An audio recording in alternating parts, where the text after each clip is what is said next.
What makes a man unstoppable? Is it strength, wealth, or intelligence? No. The greatest victories belong to the one who can master his own emotions, for feelings are the chains that bind men to weakness. In this lesson, I shall reveal how I, Niccolò Machiavelli, trained myself to feel nothing, and in doing so, won everything. In every kingdom, in every court, men rise and fall, not because they lack fortune or skill, but because they are betrayed by their own hearts. They allow anger to make them reckless, love to make them blind, and pity to make them weak. I, Niccolò Machiavelli, learned that the greatest ruler is not the one who feels deeply, but the one who feels nothing when duty demands it. To win in this world, one must learn to stand above emotion, like a cold stone in a raging river, unshaken, unmoved, untouchable. The burden of emotion is the silent chain that drags even the most powerful men into ruin. When I, Niccolò Machiavelli, speak of rulers, of princes, of generals, I do not speak of their armies or their wealth alone. I speak of the invisible weakness that rests within their own breast, a weakness that is born not from lack of strength, but from the betrayal of their own heart. For men are not conquered first by swords, but by their feelings. A prince undone by anger, a ruler crippled by fear, a leader softened by love or pity. These are not victims of their enemies, but of themselves. You see, the world is not ruled by the kind-hearted, nor by those who feel most deeply. It is ruled by those who can suppress what others cannot. Consider the man who allows rage to seize him in the moment of insult. His pride demands a reckless strike, and in this strike he opens his flank, his throne, his very life to ruin. Another man, overwhelmed by love, blinds himself to betrayal until the knife rests already at his throat. And then there is the pitiful ruler who shows mercy not because it is wise, but because his heart bleeds too easily. He spends his strength lifting the unworthy until they are strong enough to devour him. I watched such men in courts, in palaces, in councils. I saw kings who could summon armies with a gesture, yet they could not summon restraint over their own temper. I saw generals with strategies sharp as steel, yet a single insult from a lesser man was enough to cloud their judgment, to make them abandon their plans for the satisfaction of vengeance. These were not enemies worth fearing, for they were enemies who carried their destruction within them. Their heart was their executioner. When I speak of the burden of emotion, I speak of this sickness. It is the sickness of allowing what is felt to govern what must be done. Emotions are temporary fires, but decisions made under their influence are permanent scars. A ruler who is moved by compassion when cruelty is necessary condemns his people to chaos. A ruler who trembles in fear when boldness is demanded surrenders his dominion before the battle has even begun. And the one who chases the illusions of affection, the desire to be loved, forgets that love is fickle, but fear is constant. I trained myself to study men like specimens, and what I learned was always the same. Those who clung to their feelings were like men who tied weights to their ankles before entering the sea.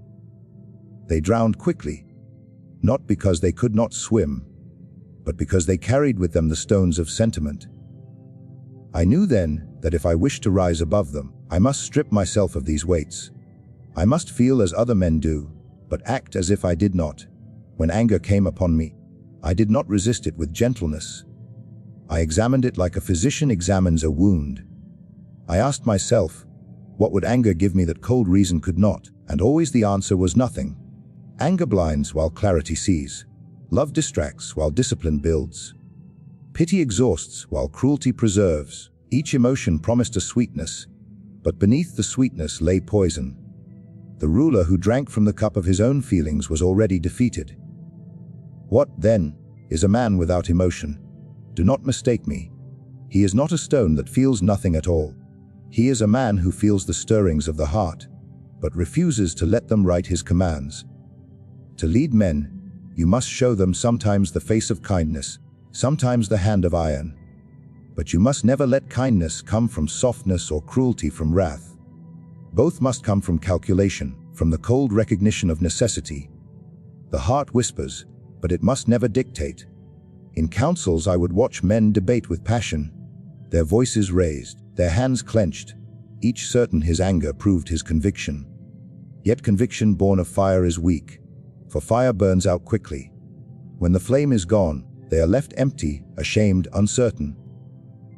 But the one who governs himself, who allows no flicker of emotion to bend his judgment, he becomes like an immovable pillar in the storm.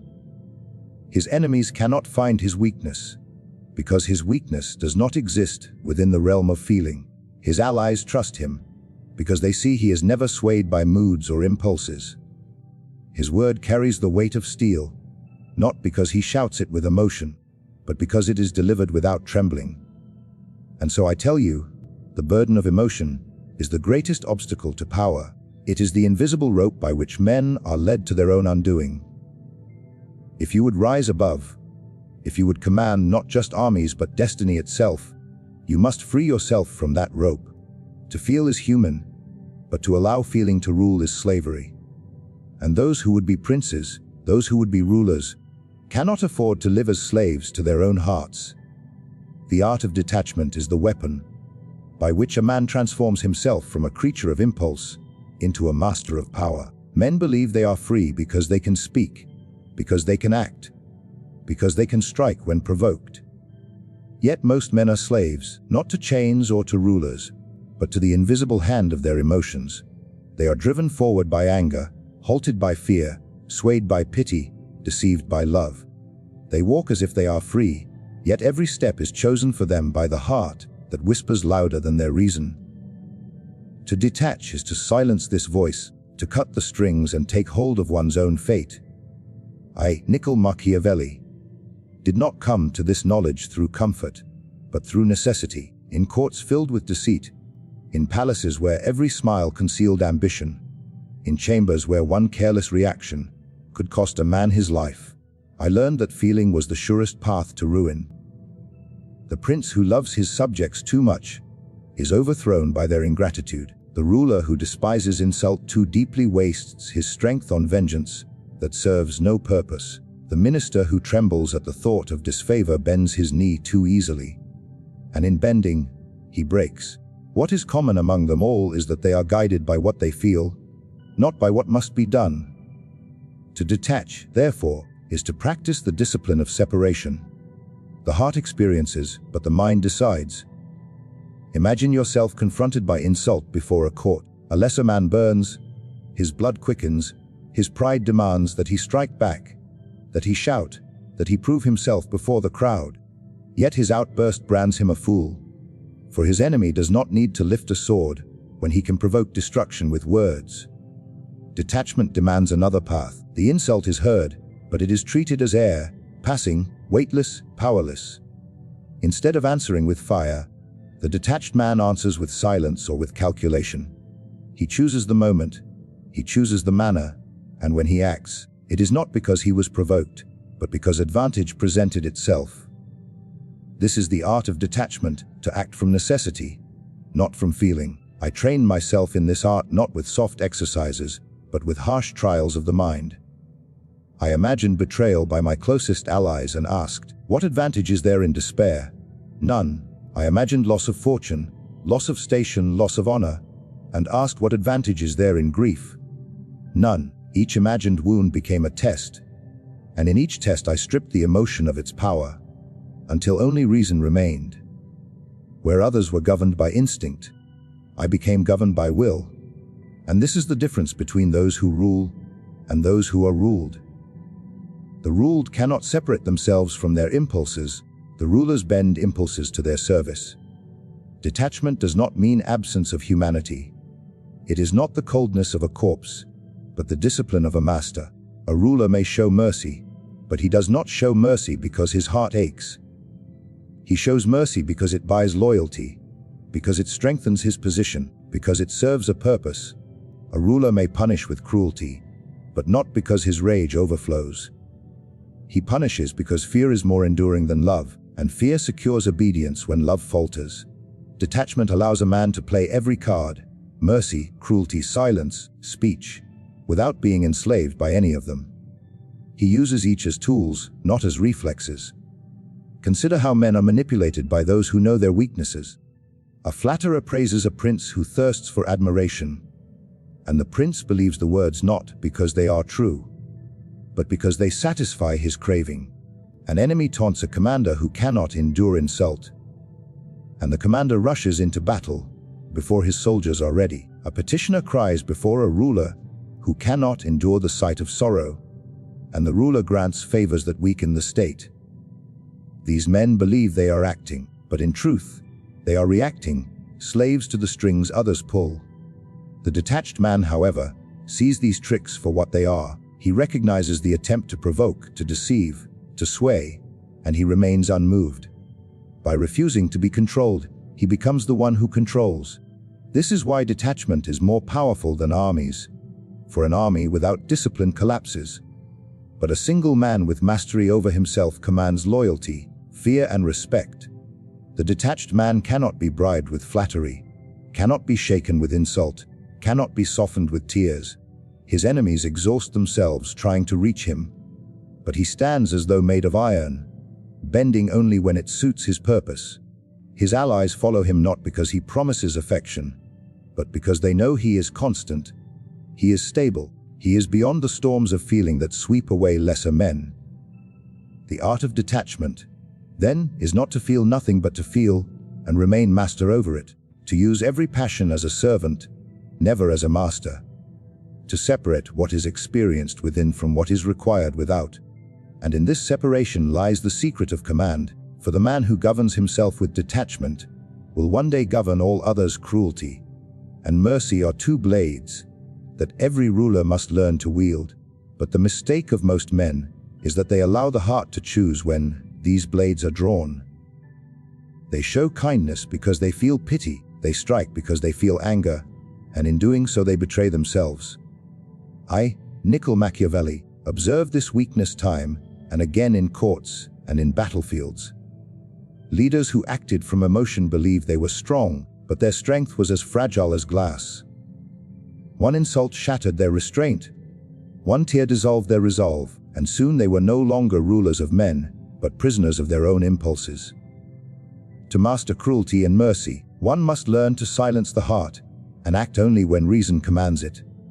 Understand that cruelty, when used rightly, is not the madness of a tyrant, but the calculation of a strategist. The prince who fears to act harshly when necessary will find his kingdom devoured by disorder. Imagine a city rising in rebellion. A merciful ruler, moved by pity, spares the rebels without punishment. The people cheer, believing they are loved, but soon the fires of rebellion burn again, for mercy without fear breeds contempt. The same people who were spared once will rise twice, and the ruler will be forced to spend his strength endlessly calming the same storm. Yet the ruler who punishes swiftly and decisively, who allows his cruelty to terrify, extinguishes the fire before it consumes the state. He does not act in rage, he acts in necessity. His cruelty is precise, like the surgeon's blade, cutting away the infection before it spreads. Mercy too has its place, but it must be measured. Mercy given out of weakness destroys authority. I have seen princes grant pardon to criminals not because it was wise, but because they could not endure the sight of suffering. Their mercy made them appear gentle, but gentleness soon transformed into ridicule. A prince who is too merciful is despised by those who see in him not compassion, but cowardice. Yet mercy, when applied with intent, can be as powerful as cruelty. Imagine a general who conquers a city and shows mercy to its people not because his heart bleeds, but because he seeks their loyalty. His mercy is not a surrender to emotion, but a strategy to win affection, where fear alone is insufficient. Such mercy costs him nothing but buys him peace. The discipline lies in knowing when to strike and when to spare. To strike without control is barbarity. To spare without purpose is weakness. But to calculate both as weapons is mastery. The ruler who disciplines himself to feel neither pity nor fury, when he acts will appear to the world as merciful or cruel, depending on the moment. But in truth he is neither. He is only effective. His cruelty and his mercy are masks he wears, masks chosen with care, never dictated by his heart. You may ask, how does one silence the heart when it cries for pity or burns for vengeance? I trained myself by imagining every action as a game of advantage. I asked not, what do I feel, but what do I gain? If cruelty secured stability, I chose cruelty. If mercy purchased loyalty, I chose mercy. The cries of emotion became irrelevant, for they answered no useful question. The heart demanded I strike when insulted, but what advantage is gained in satisfying pride while endangering power? None. The heart urged me to spare when pity stirred, but what advantage is gained in sparing wolves who will devour the flock again? None. By measuring every choice by gain and loss, I rendered emotion powerless. The most dangerous ruler is not the one who is feared, nor the one who is loved, but the one whose actions cannot be predicted, for he is bound to nothing but necessity. His subjects see cruelty and assume it comes from wrath. They see mercy and assume it comes from compassion. They cannot imagine that both come from the same cold calculation. This illusion makes him formidable, for no man can manipulate him through his heart. The flatterer cannot sway him with praise. The beggar cannot move him with tears. The enemy cannot provoke him with insults. His mercy is a weapon to draw men close, his cruelty a weapon to keep them obedient, and both are unsheathed only when they serve his dominion. I watched men destroyed because they could not master this discipline. A duke who ruled with endless cruelty fell not because his blade was sharp, but because he used it recklessly, without measure, until the people rose against him. A king who ruled with endless mercy fell not because his heart was pure, but because his kindness emboldened traitors. Both were undone by their lack of control. Cruelty and mercy are not to be embraced as virtues or condemned as vices. They are instruments, like hammer and chisel, and the wise ruler knows that one builds while the other breaks. He does not choose one forever. He chooses both as necessity dictates, and in doing so, he commands outcomes instead of suffering them. Victory through indifference is the highest mastery a man can attain, for it is the state in which he becomes untouchable. To be indifferent is not to be ignorant, nor to be without thought. It is to recognize every insult, every praise, every sorrow, every temptation, and remain unmoved, as if they were shadows cast upon a wall. Most men are ruled not by their will but by their reactions. They are lifted by compliments, shattered by insults, broken by grief, intoxicated by affection.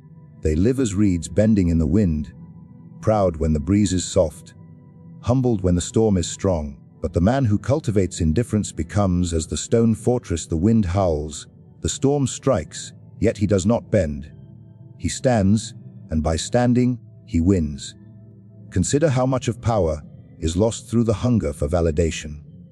A prince who craves to be praised becomes the easiest of prey for flatterers. His ears thirst for sweet words, and so he opens his treasury to liars, his trust to traitors. His desire for admiration blinds him to reality, and he is destroyed not by enemies with swords, but by sycophants with smiles. Yet the prince who is indifferent to praise cannot be deceived. Compliments fall upon him as rain upon marble, heard, but never absorbed. He listens, but he does not surrender his reason to the intoxication of approval. He governs by necessity, not by vanity, and so no man holds sway over him. Equally dangerous is the sting of insult. The common man, when mocked or belittled, burns to respond. His pride, fragile as glass, demands he strike back, even if such a strike ruins him. History is filled with rulers who destroyed themselves by chasing vengeance against words, wasting armies, wealth, and time to punish those who had merely wounded their ego. But what is insult, if not air carried on the tongue? It bruises only those who permit it. The ruler who is indifferent to insult becomes unassailable. His enemies shout, they sneer, they mock, and yet he does not waste his energy in answering. He chooses the time of his action not by emotion, but by strategy. And when he acts, it is not because he was provoked, but because it was useful. In this way, indifference transforms insult from a weapon into nothing more than noise. Indifference must also extend to suffering, both one's own and that of others. A man consumed by fear of hardship will never endure long enough to achieve greatness. He will avoid pain even when pain is the price of power, and thus he will live as a servant to comfort. Likewise, A ruler who is too shaken by the cries of his people becomes their slave rather than their master. He spares them discipline, spares them order, and in sparing them, he weakens the very state that protects them. The indifferent ruler does not harden his heart out of cruelty, but out of necessity. He knows that suffering cannot be eliminated, only distributed. Better that some should suffer if it preserves the whole, than that all should collapse because he lacked the strength to endure their cries. Even the temptation of affection must be resisted. Many rulers desire to be loved, believing that love will secure loyalty. But love is fleeting. Men love as long as it is easy, as long as it costs them nothing. The moment sacrifice is required, love evaporates like mist in the morning sun. Fear, however, endures, for fear asks nothing of men but obedience. The ruler who is indifferent to whether he is loved or hated, caring only that he is obeyed, will never be betrayed by disappointment. If love comes, he accepts it. If hatred comes, he endures it. Neither alters his course. His compass is necessity, not affection. The secret is this: indifference makes a man ungovernable. While others are slaves to their desire for applause, to their rage at insult, to their pity at tears, to their longing for affection, the indifferent man remains beyond reach. His enemies cannot lure him, for he is not swayed by flattery. They cannot provoke him, for he does not answer to scorn. They cannot weaken him, for he does not collapse under grief. They cannot control him, for he is not chained by love. He is a void they cannot fill, a wall they cannot breach. In their frustration, they destroy themselves while he remains untouched. This is victory, not the fleeting triumph of one battle, or the hollow joy of applause, but the constant dominion of a man who cannot be moved. Indifference is not emptiness. It is power refined to its purest form. It is the shield that cannot be pierced, the foundation that cannot be shaken, the state in which a man ceases to be vulnerable to the manipulations of the world. And in this state, he wins everything, for nothing has the power to conquer him. Power belongs not to the man who feels most, but to the man who governs what he feels. This is the lesson I, Niccolò Machiavelli, have laid before you. Emotions are burdens that drag men into ruin, yet detachment frees them. Cruelty and mercy, when wielded with calculation, become weapons rather than weaknesses. And indifference, the highest mastery, makes a man untouchable, beyond the reach of praise, insult, or fear. To silence the heart is not to become less than human, but to rise above the fate of ordinary men. For those who rule themselves, the world itself becomes their servant, and victory is not a moment, it is a destiny.